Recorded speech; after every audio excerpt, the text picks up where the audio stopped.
Hi, this is Jeff from the Ozark Mountains. That's in Missouri, in the USA. Today we've got a very sad and unloved VIC-20. And it has the worst case of sunburn I've ever seen on a bread bin type case. So I thought we should give this thing some TLC and try to get it working again. Let's get started. Thanks to PCB for sponsoring this episode. They offer an excellent quick-turn PCB prototyping service, which now has a free upgrade to the 150-160 temperature range. They also offer a wide range of services that allow you to go from idea to a finished product, including CNC machining, 3D printing, injection molding, PCB assembly. Go on over to pcbway.com/OEM to find out more.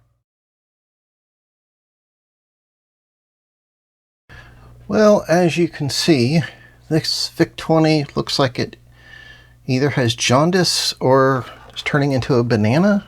A really bad sunburn. I'm not sure how to describe it. It's really dirty. It's got a cigarette burn. I'm not sure if the cases are mismatched, if they were changed out at some point. It could just be these are from two different batches of plastic and they've aged differently. So the first step of business here is going to be taking it apart.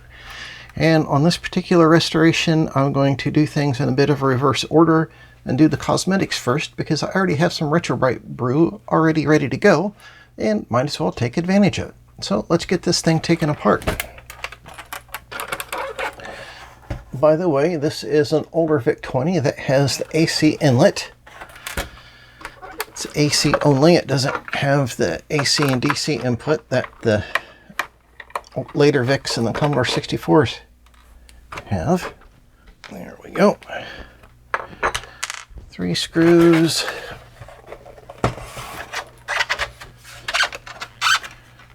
Carefully rotate it back. And of course, every one of these is snapped off. Some of these early cases just had these little hooks here, which are the weakest design of any of the 6 or 7 different types of bread bin cases there are. Look, we've got a moth. There's some other type of flying bug. And, okay, we've got a loose heat sink that's out of place. Oh, look, another bug right there. Wow. I have had my luck with finding real actual bugs in computers recently. All right, oh, I'll get the case separated like so. I'll just extract the circuit board from the bottom case. This is very similar to working on a Commodore 64. It's easy to see the family heritage. Bit of a rusty box here. Yeah, so this is the oscillator section. This is the VIC chip. Nice little RF box there. Lots and lots of screws. Well, not lots, half a dozen screws. I guess that's not a lot, is it? And there we have our circuit board. Other than the bug and it being a little dirty, it doesn't look too bad. I would say usually this little capacitor here is toast or close to toast because it's near this heat sink, and I might replace this voltage regulator with a switch type, which will make this generate a lot less heat.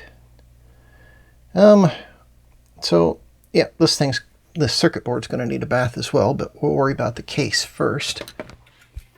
See if we can extract our moth from here. There we go. Well, it fell apart, but we got most of it. Okay. Now, the keyboard mounts just like the Commodore 64. Same sorts of problems are possible with the post-cracking.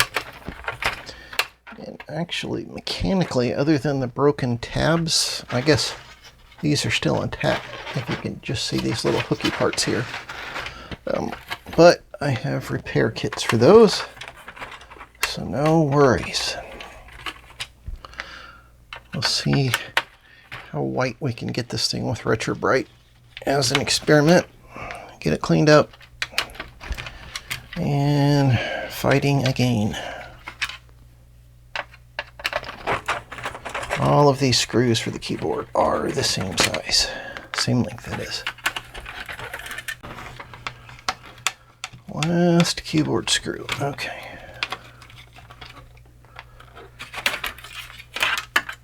Yeah, it's got cobwebs on it. I think this unit came from a batch of Commodore stuff I bought several years ago from a locksmith that was going out of business. And he was actually still doing his books on a Commodore 64. So he had collected lots of different machines to keep his business going. Wow, okay. That LED doesn't want to release, but I think we can maybe get this badge up. It's almost ready to come off anyhow. Yeah, there we go. Normally these rings pop loose, but sometimes somebody will get a little excited and glue one. There we go. Okay. So that ring pops loose like that.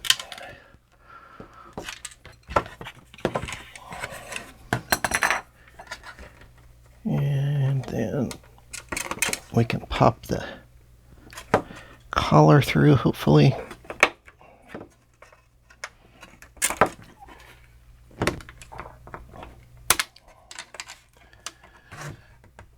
Usually these guys pop right out. This one is being rather difficult. There we go. Easier to release the LED from that one first. Then we can pop the collar out. There we go.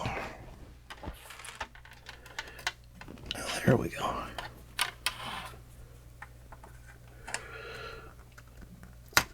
Oh, yep. Okay, it looked rather loose. Bent just a little bit, but we can straighten that out. No worries. And it gives you an idea of the color difference. So we'll see how close to original we can bring this case back to. Now we need to get all of these keycaps off of here. Got my patented keycap bucket. And since I'm going to be soaking the whole case, I'm just going to include my keycap bucket in that. Oh, I forgot my spring bucket though. So anyhow, that's the plan. We'll just pop these keycaps off of there. Let everything soak in some soapy water for a few hours. Give it a scrub. Lather, rinse, repeat. It's a nice day, so I've set up to clean the case here outside. Take advantage of the weather. I've got a bucket full of soapy water, just some dish soap, some orange pumice hand cleaner, and a variety of brushes for scrubbing. Let's get started. The basic idea is not that complicated. I use the lid as a work surface. I want the plastic scrubbing up against the concrete. And just give it a scrub. Not too complicated. If you want to get a good Retro Bright job, you got to start out with a perfectly clean case.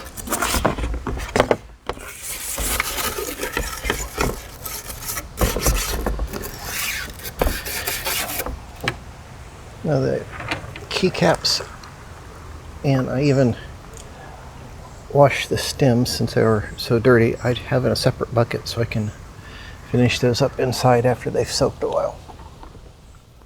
Well, I am sharing with you my patented secret keycap cleaning technique. Bucket of soapy water, empty bucket, toothbrush, and some scrubbing. Okay, it's not a secret. It's not high tech, but it does the job. Works good. I like to watch YouTube videos while I'm doing this. I even cleaned the key stems in this case because they were so dirty. after I get these all washed up. And in this bucket, I'll rinse them and then set them out to dry. For the keycaps with printing on them, I'm going to try to retrobrite them to see what happens in a submersion retrobrite method. I think we'll be able to get the printing a little brighter. So we'll see what happens. For everything else, these don't really need it. As long as the retrobriting doesn't affect the chocolate brown color, we'll be fine. We'll see what happens.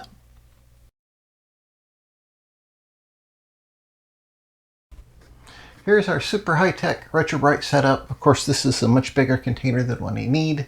I'm just finishing up TRS-80 Model 4P. Got the front cover still in there. But there's plenty of room for a VIC-20. We can see how orange this cover is. Just washing it improved it greatly. There's places like the cigarette burn, which we're not going to fix, but we'll see how far the retrobriting will take this back to normal. Now there's a little crazing on this side, which I tried to take some close-up pictures of, so hopefully those will come out. So we'll see what that looks like once it's retrobrited. We might still be able to see it. I assume we will. And this is about a 5% solution of retrobrite using liquid hair developer, or clear as they call it. Looks like those plastic parts want to stay down. Just for good measure, I've got some quart bottles here, which is about a liter, filled with water. I'm just going to set a couple of those in there to keep the plastic parts from floating. They're semi-buoyant, so they'll move around, but they'll just keep all the plastic parts down. In this bucket, I have all the keycaps. It's a lot easier putting them in a plastic bag like this than digging them out of the water. So I need to fill this plastic bag with some liquid. That should be pretty good.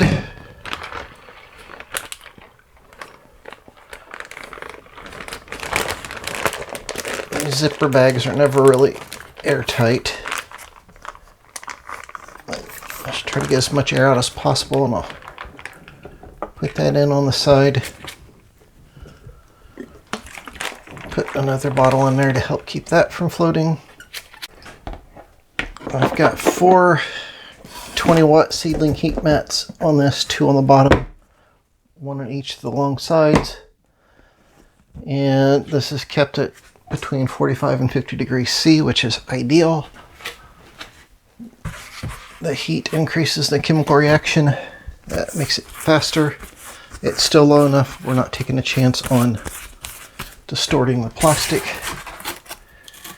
And I would guess we'll wind up having those covers in there 3 or 4 days. Yep. Masking tape to hold this box together. I told you it's super high tech. And a piece of cardboard on the top, just to reduce the airflow. And there we go. Now we just sit back and watch it. And I don't know if I pointed this out. This is a little temperature controller here. The temperature sensor is on the outside of the box, so I have it set to like 34°C, which will keep the inside between 45 and 50.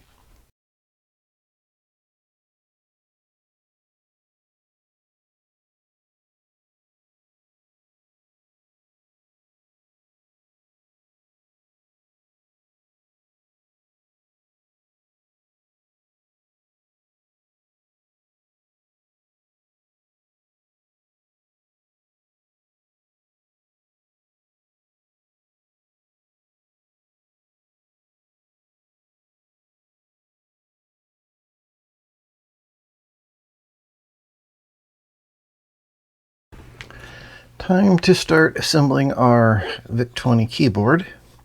I've washed all the key stems. I've got out my little tester here. I still have some circuit boards for these. I'll put the link below. For the C64, probably the VIC-20, anything less than 1K is fine. Normally it's 1 to 200 ohms. Yeah, this is about 100 ohms. You just put it in the correct side for the C64 Omega type key stem. Press down lightly. It's fine. Made some high-tech pieces of wood here. It just helps hold the keyboard frame up off the desk. Makes it easier to drop the stems back in place and put the circuit board back on it. I'll just keep testing all these key stems.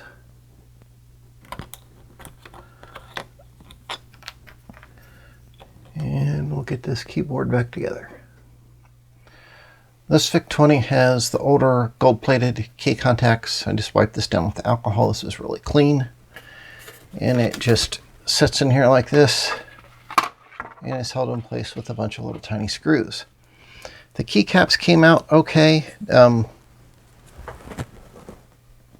give you an idea of how sun-bleached this computer was, this is the normal color of brown. This is where that brown was sun-bleached because there was so much sun exposure. Tops of the keycaps look okay. The retro bright brightened up the text, but there's nothing you can do about that. That has actually bleached the color out of the brown plastic right there. So that's nothing the retro bright did. That is caused by Mr. Sun. So now we just need to put all the screws in this thing, hold the circuit board on, pop the springs and keycaps on, and we have a completed keyboard.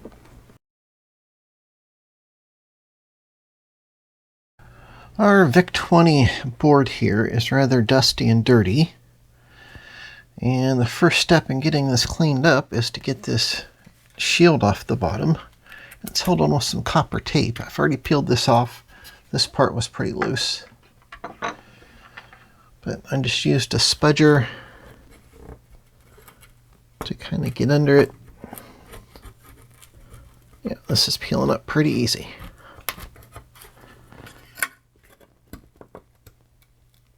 Now, this type of copper tape has a slightly conductive adhesive, and I do have some more of that on hand, so we can replace it with exactly the same type of stuff.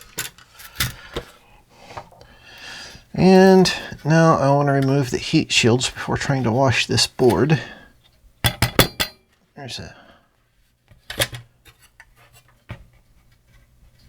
moth or something was in here. Yeah, there it is. How about that? Had the luck recently with finding bugs in old computers. First part of the heat shield to come off is going to be the one that's on the bridge rectifier, which is stuck down really good. Pressing upwards on the heatsink because I don't want to be pushing down against the rectifier. There we go. Wow, finally. Okay. Do that plug there. I'm not sure what CN2 is doing there, but it's running under this heatsink over to the user port. So maybe it's just routing 9 volts AC to the user port. And we'll have to wait till that heatsink's off of there. And to get that heatsink off of there, we got to remove our 5 volt regulator. There we go. Now the pins on the regulator are offset from the center, so you can't get it rotated around. If you want a little extra security, you can mark one end of it with a marker. I marked black for bottom. And let's find the right screwdriver.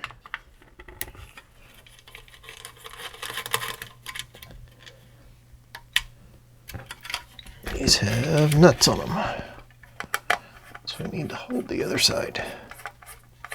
I'll wiggle the pins here, make sure they are released, and look at that. The whole thing popped off there as a unit. So we've got our patch cable, our 5 volt regulator, and the heatsink with heatsink goop. Now, since all the regulation was inside this unit, it got pretty toasty warm in here. or as the 64, move that out to the brick. So the brick got warm, but at least the inside of the computer didn't. I also want to remove this heat shield.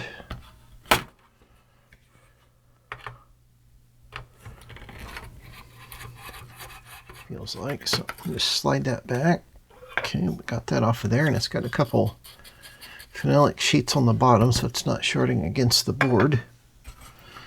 And one last thing, just for good measure, just so we don't get water trapped under this bracket, we can pull this bracket up.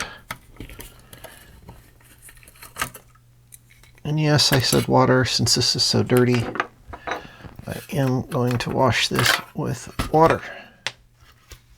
Okay. Now, oh, there's another bug. Look at that. Man, it is bug central. One last thing I want to do before giving this a bath is pull the socketed chips out. I'm just going to mark these so I know which one went where. It doesn't really matter. But if one of them should happen to be bad, we'll know what position it was in to start with. These are the 65 22s, the VIA's Virtual Interface Adapter.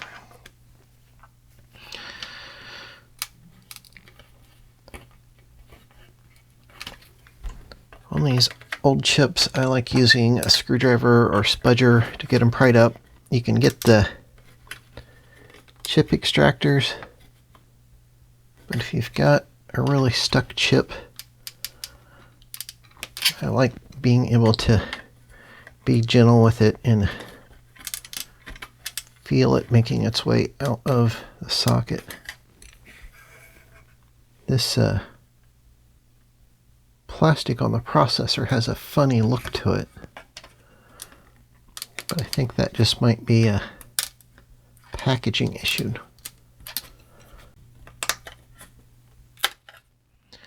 There, finally we got the processor out of there. 6502, made in Hong Kong. That looks good. The pins are not super corroded or anything. There we go. Wow. Okay, that one looks okay as well. No harm done. Now our board is ready to take a bath. In this bucket, I've got about a liter of water that's warm with a little bit of dish soap in it. We've got our circuit board here. Normally I wouldn't do this at the workbench, but it's a little easier to film here. Now I'm leaving the end with the switch up because I don't want to get the switch full of water. The other parts on here are pretty safe to get wet, at least temporarily. Things you want to watch out for, things like relays and transformers and yada yada, stuff that water can get in. Avoid that. I've got a little paintbrush type of thing here, and I'm just going to carefully wash this board, get all the dirt off of there. Now, inside the RF can, it was pretty well protected.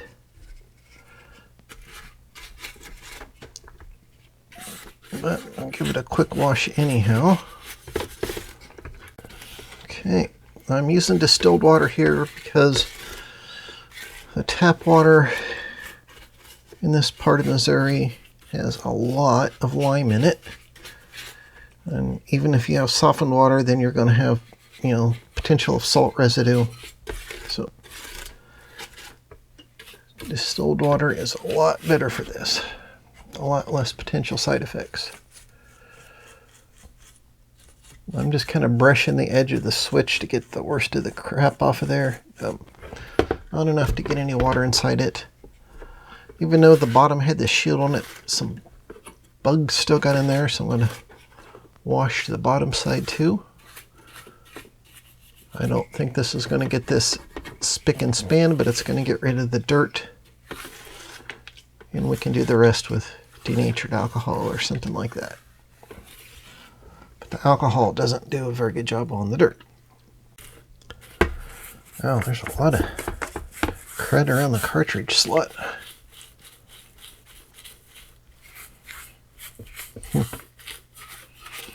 Guess that was an opening that stuff could get into. Maybe this plastic spudger can be used as a scraper. Oh, okay, that got rid of it. Don't know if that was just dust and dirt packed up there, or bug remnants, or what it was.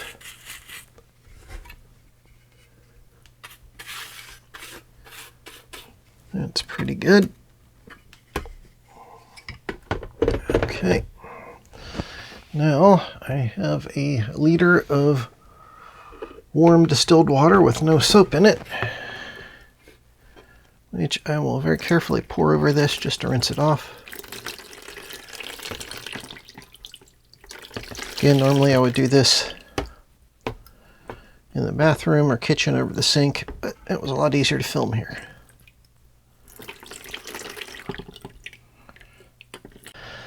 I'll leave the board set like this for a few minutes to drip dry. I'll then take it out to the garage and blow off all the water I can with the air compressor. And then we'll come back in and we'll wash it down with a little denatured alcohol just to help dry up any remaining water. Then I'll use some alcohol and a toothbrush to clean up all the points on the board that were hand soldered, like the connectors. And then I'll take some alcohol and go over the whole board just to clean it up. And to make sure we get all that stuff off there, we just loosened up with the alcohol. I'll place a rag on the board and scrub again over the rag, and that'll pick all that stuff up off the board. On the front of the board, I'll use a rag and some alcohol to clean up all the more open areas that I can get into. And then I'll use a Q-tip and alcohol for all the little nooks and crannies, just to make sure all the schmaltz is cleaned up, as well as help dry up any remaining water. Then I'll take a clean pencil eraser to the gold contacts for the cartridge port and cassette port, clean those up, and then wipe that down with alcohol. Well, how did we do? Let's take a close-up look and see how everything came out. I think in general, the transformation is quite amazing. Of course, it's not perfect. Nothing ever is, but it's a lot better, and it was a lot of fun seeing how far we could go. Of course, the circuit board was the least of our worries. Giving it a bath got most of the dirt off of there. It's looking a lot better. We can see the amount of wear here on the cartridge port, and it gives us an idea of how much this thing was used and abused. In general, though, the board looks like it's in good shape. We'll need to do a little more work on it and test everything out. The keyboard cleaned up really, really well. The keys are much brighter. The letters are not quite white, but they are a lot brighter than what they were. The color of the function keys is a little closer to normal. If we look at the side of the keys, we can see how sun bleached they were. You can see this line down here of the original color, which was protected by the case. Sun bleaching on these keys. Now this is the effect of the UV in the sun. It is not an effect of the retrobrite process. But even though that's not perfect, I think it's great. It really is amazing how much that cleaned everything up. Considering what we started with, this case looks amazing. It spent a total of 7 days in the retrobrite tank, which was a 5% solution at 45 to 50 C. And the last few days really didn't make much difference, but I thought 7 was a nice number to go for to see what the cumulative effects on the plastic were. You can see the original color here under where the badge was, and the case is a little more yellow, but it came out nice. I'm going to cut some pictures in here of what it looked like right out of the retrobrite tank, and we can see that there's some spots along here, particularly right in here. I can just see it, which looked a little more faded. This kind of looks like some place where somebody was resting their hand. And this area, putting that through protection on there really kind of evens that stuff up and helps out a lot. Now, one thing that became evident in getting this case cleaned up, let's see if I can zoom in here, you can just see some cracks on the vents right here. And this is a super common problem with these cases. And I went back and I looked at some video and pictures I took. And in the original video, before the case was even washed, you could see some streaks in these areas where these cracks are. So it had an effect even then, even though it was so dirty we couldn't tell.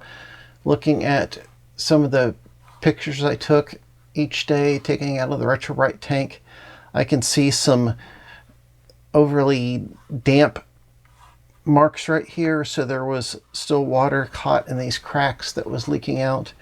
And after it's set, it's set about 4 or 5 days now. This plastic has had a time to dry out a little bit and move, and the cracks really became apparent.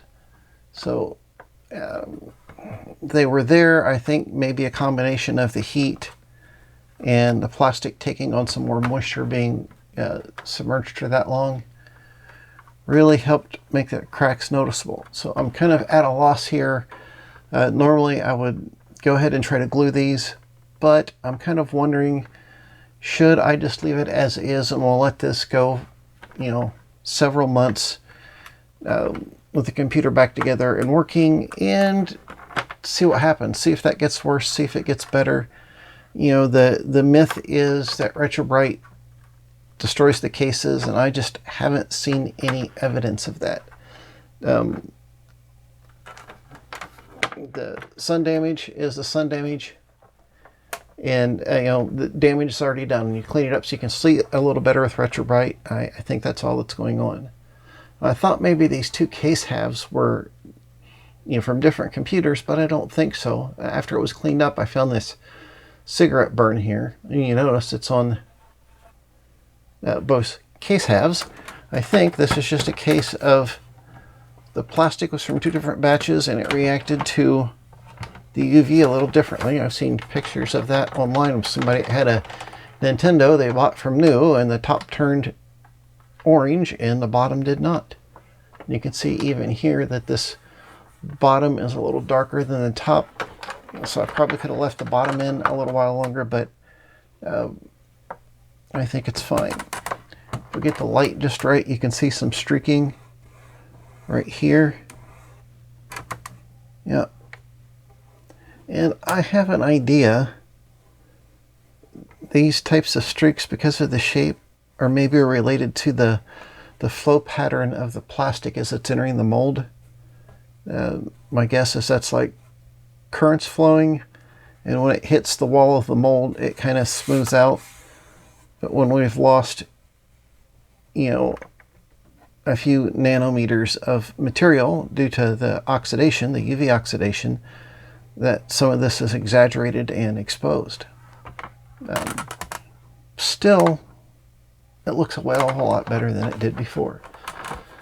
I've taken some pictures on this side, which had a zebra stripe effect, and it's actually less noticeable. After the retro brighting, it was much more noticeable before, but it's still there. All of those defects were already in the plastic. We may be able to see them a little better after retro brighting. We may have exaggerated the cracks here due to the process, that type of thing. Anyhow, let me know what you think. Should we go ahead and glue these? Should we wait and just see what happens over time? Let me know.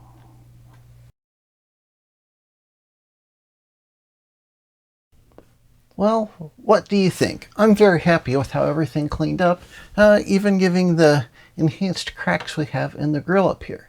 Now, what do you think? Should I go ahead and glue those, or should I just let it wait and see what happens over the next few months?